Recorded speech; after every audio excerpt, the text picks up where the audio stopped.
On Friday, President Joe Biden was speaking at the White House in what was ostensibly to be an announcement about the reduction in the deficit. Some people are into that, I guess.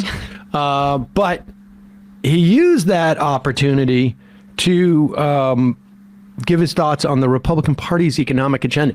Very little has been paid attention or been made of this, at least on a national level. I don't know race to race if this is being highlighted by candidates at all. But the Republicans have a plan to cut Social Security and Medicare. Will they be able to pass it? Well, conceivably, they could pass it if they take over the House, they take over the Senate, but it will be vetoed. But this is their agenda. Here's Joe Biden. I have to admit, every once in a while they surprise me. They have three, not one, not two, three plans to cut Social Security benefits. Three plans. They're not going to stop there. They're going to do big pharma's bidding to repeal my plan to allow Medicare to negotiate prescription drugs prices. We pay the highest in the world. And in doing so, it's going to raise drug prices. And they're going to raise big pharma's profits. They're doing fine, big pharma. They're not hurting at all. And they're going to raise your health insurance premiums. It's Mega-MAGA trickle down. Mega-MAGA trickle down, the kind of policies that have failed the country before and will fail it again. And it'll mean more wealth to the very wealthy, higher inflation for the middle class. That's the choice we're facing. That's why I think that we're going to do just fine. You know, I was going to vote for it, and then he called it Mega-MAGA, and I'm like, no way am I doing that. He was selling it so well up until that point, and then he had to, and you could see he's tripping over it, right? It's not natural for him to bring out the 6 months of poll-tested phrase of Mega-MAGA. That's why I had Mega on the brain, by the way. I see. Mega-MAGA stream, right? I mean, damn it, Mega-MAGA, whatever the hell, Mega-MAGA trickle down. I mean, that's just completely, that is not a good communication. Yeah, it's bizarre, and but you know the point about Social Security helpful.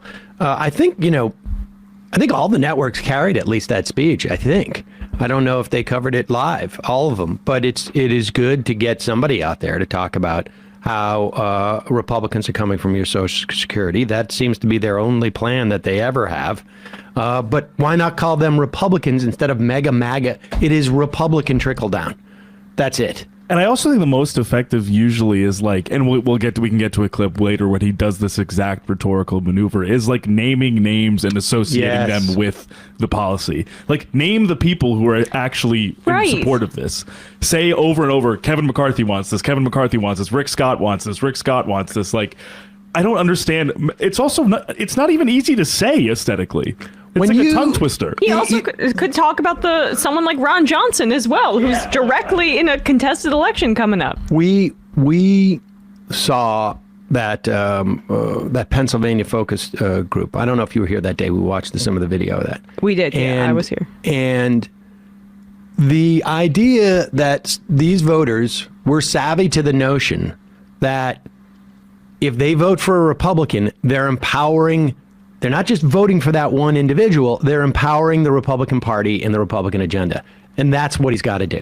When you vote for a Republican House member, when you vote for a Republican senator, you are voting for Kevin McCarthy's cut Social Security plans. You are voting for Rick Scott's cut however it is in that way. When you vote for Ron Johnson, you're voting for Rick Scott's plan to cut Social Security. That's seems to me the way to close that loop, because who's coming out there and going like, well, I'm a Mega-MAGA candidate? Nobody. I mean, who is he talking about? It's so muddied, like who he's even identifying, as opposed to, as Bradley said, just name names. And his instinct is right there to start hitting them on the Social Security element, but then you just trip over yourself. I don't know. Folks, got a couple of sponsors, and then we will be talking to Raymond Crabe. He's professor of history at Cornell University, author of Adventure Capitalism, A History of Libertarian Exit from the Era of Decolonization to the Digital Age.